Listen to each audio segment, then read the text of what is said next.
할렐루야. 소리가 너무 커가지고. 반갑습니다.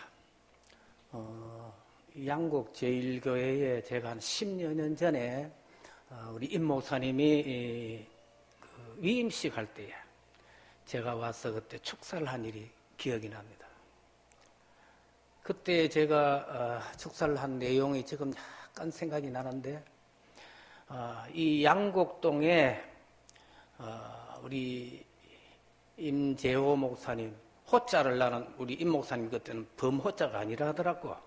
그래서 내가 오늘만 범호자를 하라고 내가 그런 이야기를 하면서 이 양곡동에 범 같은 사자 같은 목사가 호령하는 교회가 되기를 바랍니다.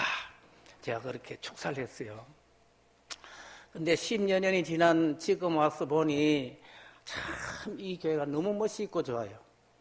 정말 잘 지었고 참 훌륭한 좋은 교회, 우리 좋은 목사님 모시고 신앙생활하는 여러분들에게 큰 은혜가 있기를 축원합니다.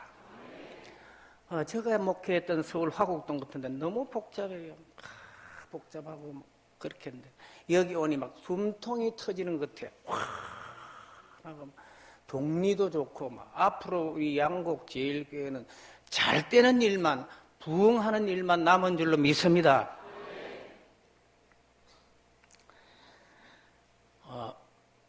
옆에 분들하고 인사를 하겠습니다.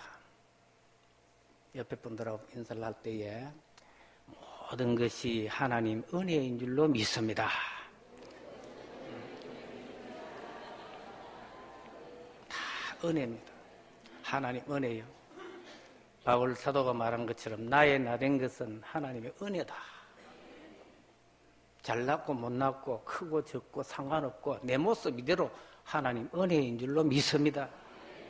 이런 믿음을 가지고 이런 자세를 가지고 우리 하나님 앞에 나와서 예배를 드릴 때에 하나님 받아주시는 줄로 믿습니다. 비교하지 말고.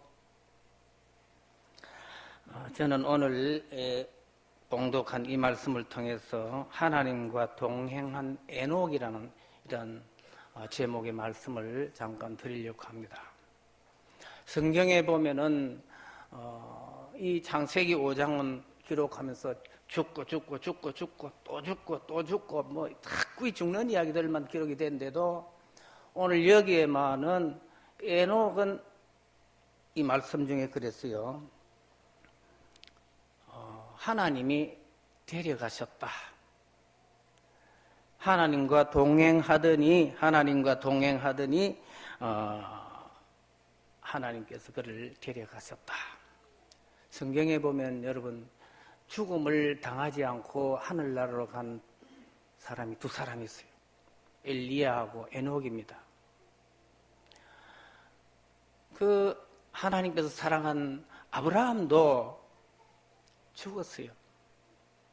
막벨라 굴에 장사가 됐고, 그렇게도 신앙의 용장이던 모세도 가나안 땅에 가기를 그렇게 원했지만도 비스가 산에서 가나안 땅만 바라보다가 죽었어요.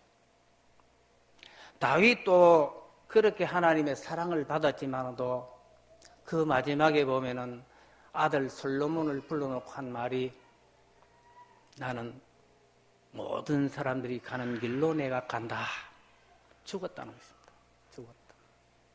그렇게 훌륭했던 바울 사도도 나는 선한 싸움을 싸우고 믿음을 지켰으니 이제 후로는 의의 재판장 되시는 하나님께서 상을 주실 것이다.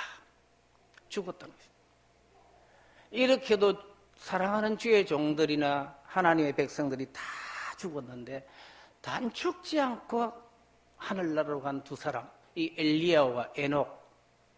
저는 오늘 이 에녹에 대해서 한번 생각을 해보면서 22절에 에녹이 하나님과 동행하며 자녀를 낳았고, 또 24절에 보니 동행하더니 하나님이 데려갔다. 그런데 에녹이 낳은 아들이요 제일 오래 살았어. 머드셀라 969세라는 이 세상에서 제일 장수한 사람이 바로 이 에녹의 아들입니다. 어드셀라. 그래서 저는 오늘 이 하나님과 동행했다는 이 에녹에 대해서 이 동행의 의미를 한번 살펴보려고 합니다. 어떻게 해서 성령이 에녹이 하나님과 동행했다는 이 감동된 이 말씀을 여기에 기록했을까? 동행의 의미가 뭐냐? 우리 잘 알지 않습니까? 동행이라는 같이 걸어간다는 게예요. 같이 길 가는 것, 같이 동행하는 게예요. 그래서 하나님께서 에녹이 하나님과 같이 한평생을 걸어갔다, 동행했다. 이 말인 것입니다.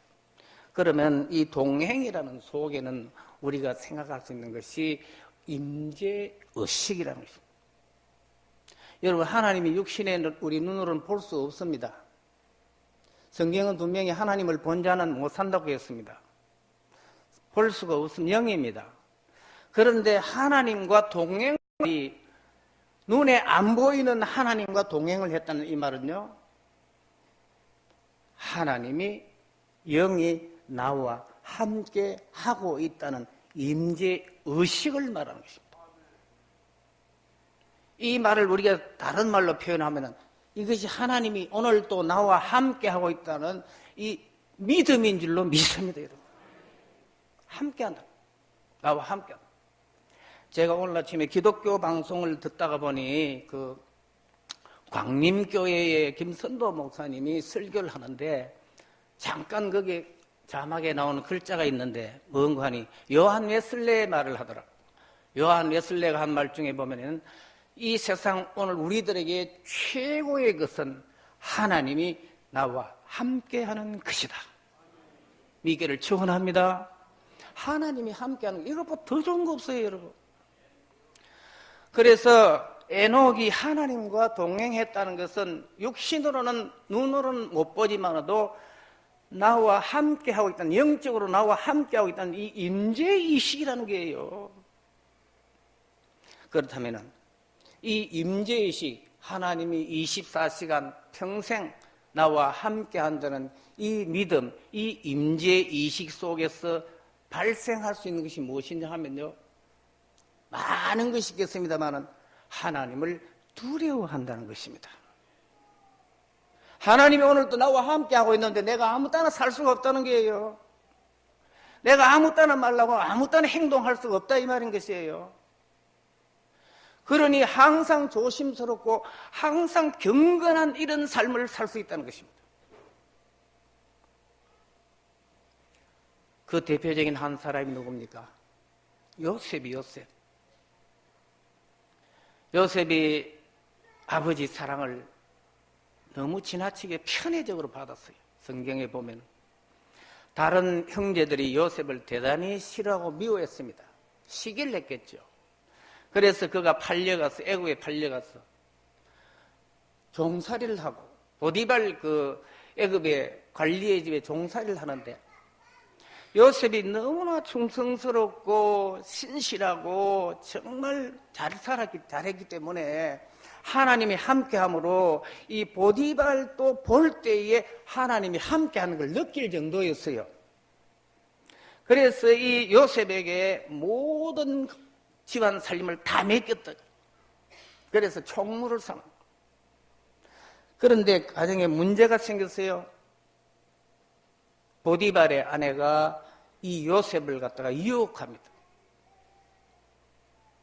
그래서 날마다 유혹을 하다가 어느 날 요셉이 혼자 있는 집무실에 들어와서 요셉을 유혹하지 않습니까? 옷을 잡고. 그때 요셉이 한 말이 무엇입니까?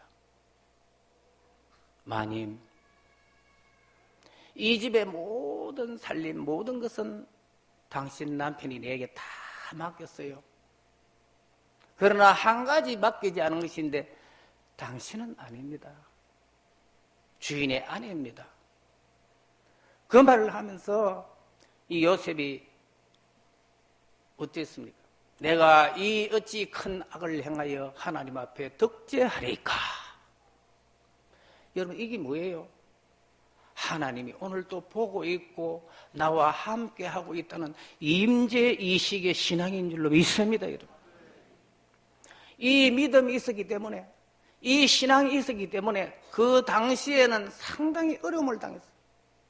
심지어 이 보디발 부인이 요셉을 고발했지 않습니까? 무고하게.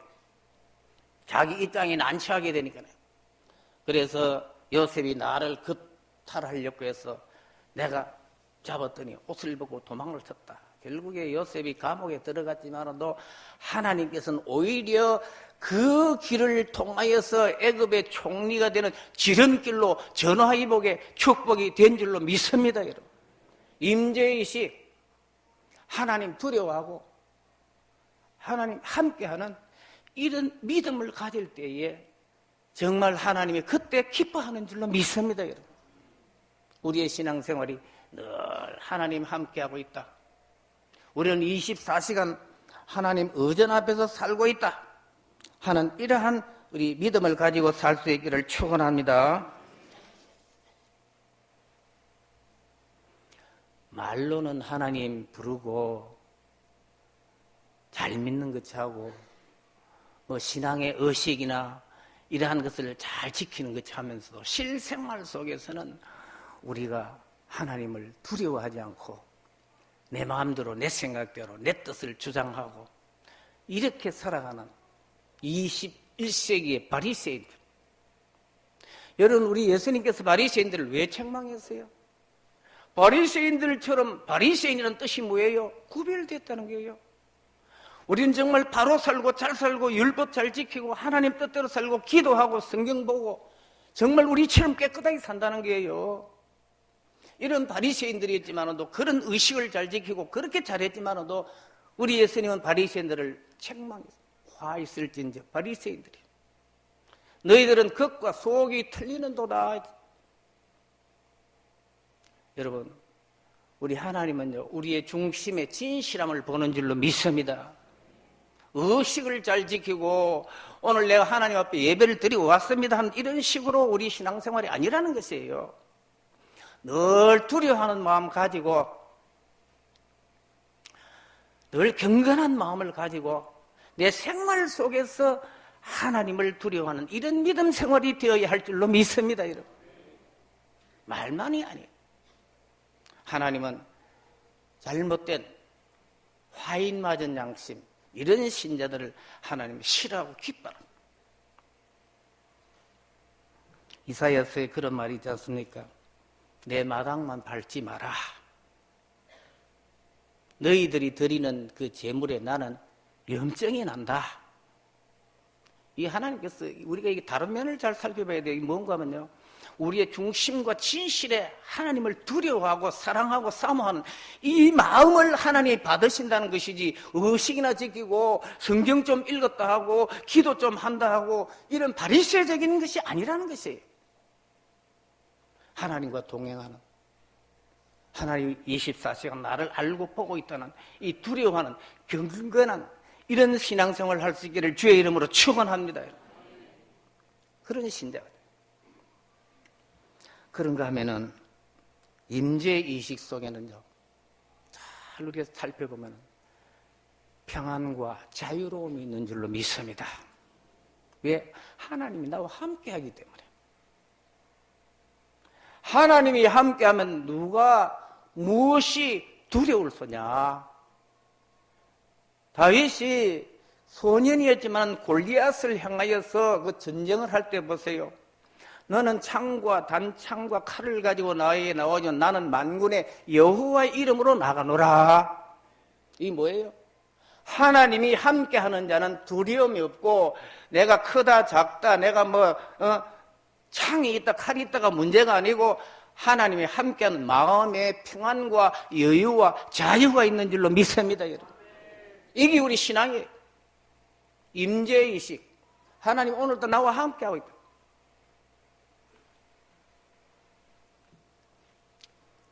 제가 언젠가 어느 간정 이러한 책을 읽은 일이 있습니다.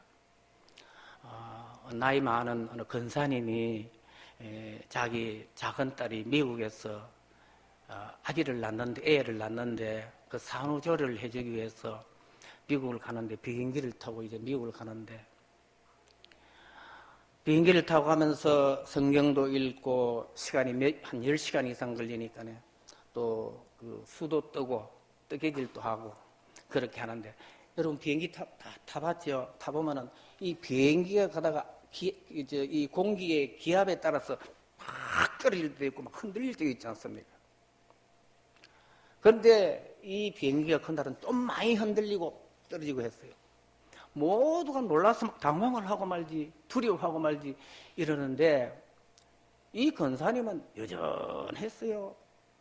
그래서 옆에 있는 분이 다 그것이 잘 되고 난 뒤에 물었답니다.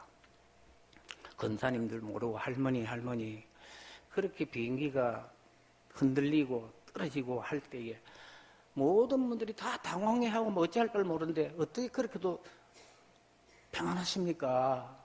당당하십니까? 물었더니 이 권사님이 아주 신앙적인 대답을 했어요. 나는 하나님을 믿고요. 하나님이 함께 하는 줄로 믿습니다. 아주 여유로운 말이에요. 사고 나도 좋고 안 나도 좋고 안 나면은 미국에 도착해서 작은 딸 볼 것이고 사고 나면은 천국에서 큰 딸 볼 것이고 이래도 좋고 저래도 좋고 괜찮다는 게 여러분 이것이 하나님이 늘 함께 하신다는 임재의식의 자유와 평안인 줄로 믿습니다. 여러분. 오늘 우리 양곡제일교회 성도들에게 이런 하나님과 동행하는 신앙이 있기를 주의 이름으로 축원합니다. 이런 신앙이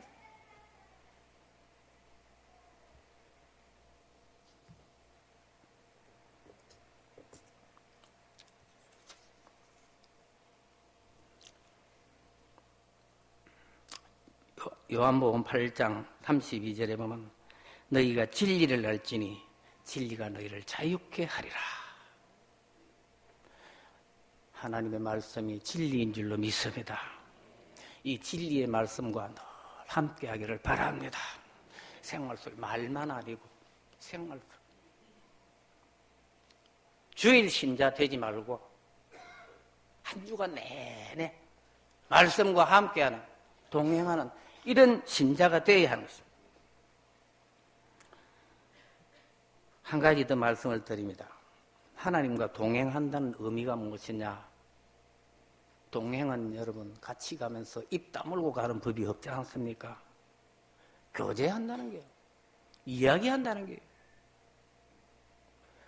여러분 같이 가는 사람이 입 다물고 가는 사람이 어디 있겠어요? 그저 이 말하고 저 말하고 특별히 가깝고 좋은 사람들하고는 그저 내 속에 있는 말, 가정의 이야기, 친구 이야기, 집안 이야기 다 하고 주고받고 다 하는 게요. 특별히 사랑하는 사람들과 함께 가면요. 시간 간 줄도 모르고 먼 길이 없어. No road wrong with good company라고. 좋은 친구가 있으면 먼 길이 없다는 거예요. 이와 같이 우리가 길을 걸어가고 동행한다는 것은 교제한다는 게 이야기한다는 거예요. 에녹이 하나님과 동행했다는 것은 다르게 표현하면 하나님 앞에 늘 기도하는 삶을 살았다 이 말이에요, 여러분. 하나님과 동행하고 늘 이야기하고 아침에도 저녁에도 언제든지 교제할 수 있는 기도할 수 있는 여러분들이 되기를 축원합니다, 여러분. 저의 지난날의 간증을 한번 하려고 합니다. 시간이 너무 오래 간 것 같아서. 제가 경기도 성남에서 전도사 생활할 때입니다. 그때 이웃에 내 친구가 다른 사업을 하는 걸 보고 돈벌이 잘하는 걸 보고 나도 에이 그만 이 목회 치워야 되겠다. 전도사 하는 걸 그만해야 되겠다 이런 생각을 가지고 그때 그 일을 시작했어요. 다른 사람보다 더 열심히 했어요. 새벽 기도 일어나는 그 시간에 일어나 나 일했고 밤 12시가 되도록 일했고 그래 열심히 했는데 처음엔 잘 되는 것 같았어요. 1년 만에 결산이요. 빚만 펑땅 지고 쫄딱 망하고 결국에 회개하고 정말 친구의 소개로 저 경상북도에 가면 영주라는 곳에, 영주서도 또 버스 타고 어디가 저 순흥이라는 데서, 또 봉화 쪽을 가다가 산 밑에 배점이라는 곳, 그 인삼밭 많이 하는 그 시골 교회에 거기 갔어. 아무도 목회자가 없어서 그때는. 그래서 내가 거기 가서 하나님 앞에 회개했어요. 그래 회개하면서 그때 내가 참 하나님 앞에 내가 진심으로 회개하고 정말 내 참 목회의 진실성을 거기서 내가 했는데 하나님께서는 진심으로 회개하고 나니요 큰 복을 주더라고. 하면서 실패할 만하더라고요. 그래서 내가 이 이야기가 요점이 아니고 요 이야기를 하려고 내가 앞에 했는데 뭔가 하면은 내가 그때 총신 3학년 졸업하고 신대원 3학년 졸업하고 강도사 고시를 앞두고 있었어요. 그때 내 나이가 39, 내가 좀 늦게 시작해가지고 나이도 많고 애들도 셋이 있고 식구 5이고 시골 교회 아는 데도 없고 돈도 없고 아주 그 말할 수 없이 약하고 그런 때죠. 강도사 고시는 봐야 되고 떨어지면 큰일 났다 크고 말이지. 이런 생각이 들어서 강도사 고시를 보는데 그때 제가 낮에는 열심히 시골 교회 그 농촌 시골에 할머니 할아버지 또 젊은 애들 돌아보고 이렇게 목회를 하고 저녁에는 하나님 앞에 기도하고 내가 그랬거든요. 그런데 하나님이 나를 불쌍히 여겼는가? 내가 회개하고 하나님 앞에 나와서 기도하는 걸 보고 그렇게 하나님 기쁘게 보았는가? 강도사 고시를 열흘 정도 앞두고 꼭 2번을 내게 꿈으로 알려주더라고. 첫째 꿈은요, 자고 난데 사도행전 6장 6절을 읽으라는 게요. 너무 꿈속이 생생해요. 그래서 아침에 눈을 뜨자마자 사도행전 6장 6절을 딱 펴서 읽었어요. 거기 보면 여러분 내용이요. 유다의 자리를 대신 뽑은 마띠아를 세워놓고 제자들이 안수하는 그런 장면이 있습니다. 그것도 나는 거기 그런 줄 알았어요. 하나님께서 이 둔한 내가 잘 모르는 것 같아서 다음날 한 번 더 은혜를 주더라고. 뭘 주는가 하면요. 강도사 고시 보는 장소가 그때 대전중앙교회에서요. 대전중앙교회였는데 대전중앙교회에서 면접고사를 보고 있어요. 면접고사를 보는데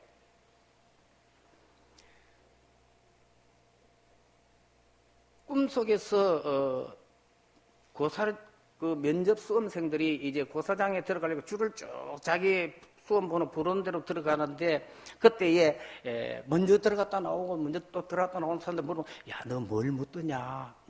질문을 뭐 하더냐? 물으니 어떤 사람은 시사 문제를 묻더라. 어떤 사람은 신학자에 대해 설명하라 하더라. 이게 막 중구난방이야. 면접 시험이라는 어떤 그게 없어. 시험관이 묻고 싶은 대로 묻는 게야, 이거는. 그래서 이게 도대체 뭘 물으려고 걱정하는 그때지요. 그런데 내가 꿈속에서 말이죠. 그때 가르쳐 주는 거야. 뭘 묻느냐. 내 식구 몇이냐 이러더라고. 그래서 기도 얼마 하느냐 하더라고. 그래서 나는 그 이튿날 자고 난 뒤에 말이죠. 내가 하도 걱정을 하니 이런 꿈이 일어난 모양이다. 그렇게 생각했거든요. 그런데 내가 실제 한 열흘 후에 시험을 치고 난 뒤에 이 다른 것을 다 깨달았어요. 사도행전 6장 6절은 뭘 가르쳐주냐? 너 목사 안수 받는다는 걸 내게 가르쳐 줬고, 그리고 면접고사 그 장소에서 딱 들어가니요. 고시부 목사가 내게 묻는 게 뭘 묻는 거 알아요? 너 식구 몇이냐 하더라고. 내가 막 순간 너무 놀랐어. 그 꿈과 연관이 되더라고. 그러는데 좀 있다가 네 기도 얼마 하냐 묻더라고. 너무 당황해가지고요. 네 기도 많이 합니다. 이렇게 해야 될 건데 내가 기도를 많이 못합니다. 앞으로 열심히 하겠습니다. 오케이, 가라. 꼭 2가지 그대로 묻더라고. 꿈속에서 가르치는 꼭 그대로 묻더라고. 저는 그때 일을 잊을 수가 없어요. 그리고 내가 어떤 일이 있을 때마다 내 왼 이 가슴 위에 금색 빛나는 십자가가 여기 비치더라. 여러분, 내 간증이지만 우리 하나님 앞에 진심으로 기도하고 회개하고 하나님 사모하는 이런 믿음을 가지고 하나님 앞에 나아가고 기도하면 하나님 반드시 우리 기도를 들어주시는 줄로 믿습니다. 여러분. 지금도 살아계시고 함께 하십니다.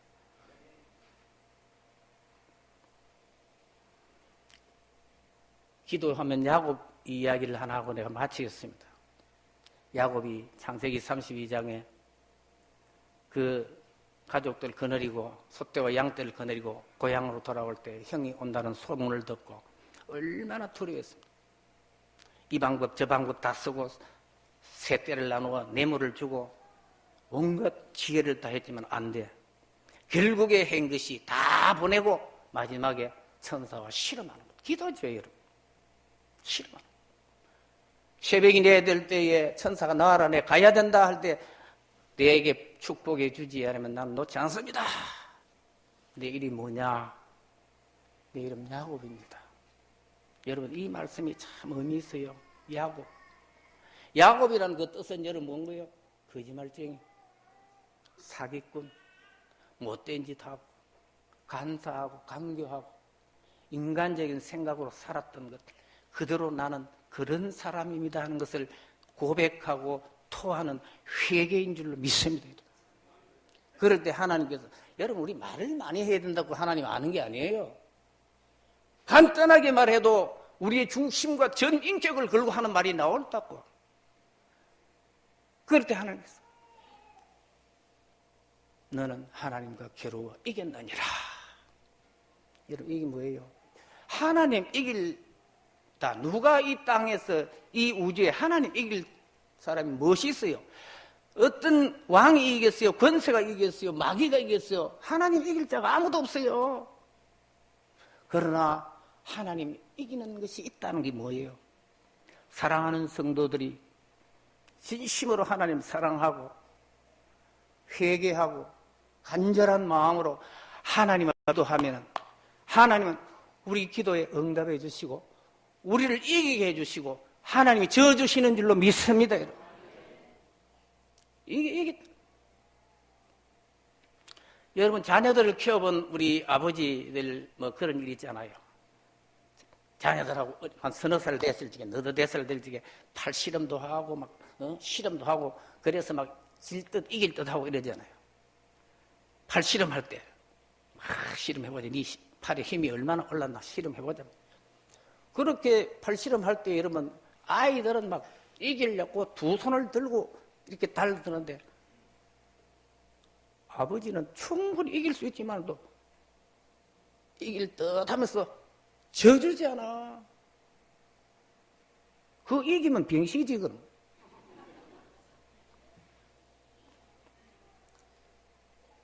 여러분, 우리 하나님 앞에 우리가 기도하면요, 하나님이 져주시는 줄로 믿습니다. 우리 져주세요. 여러분, 기도만 한다고 우리 여기 뭐 다른 설명을 하려면 많이 있죠. 시간이나 내 생활의 어떤 양심의 어떤 끊임이 없이 기도해야 돼요. 하나님은 오늘도 중심으로 회개하고 간절한 마음으로 기도하는 자에게 은혜를 주시는 줄로 믿습니다. 예레미야 29장에 보면 그런 말이 있죠. 나를 간절히 찾는 자가 나를 만날 것이다. 오늘 우리 이 에녹이 하나님과 동행했다는 이 신앙, 이 말씀, 이 동행 속에 하나님 두려워하고 평안과 자유를 누리게 하는 임재의식, 이런 믿음이 있기를 축원합니다. 그런가 하면 늘 하나님과 어느 한순간 예배 드릴 이때만 아니고 내 생활 속에서 언제든지 기도하는 자세, 기도하는 마음, 기도하는 생활, 이런 생활이 되어서 정말 에녹의 그 신앙이 오늘 우리 여러분들의 신앙이 되어서 승리하기를 주의 이름으로 축원합니다.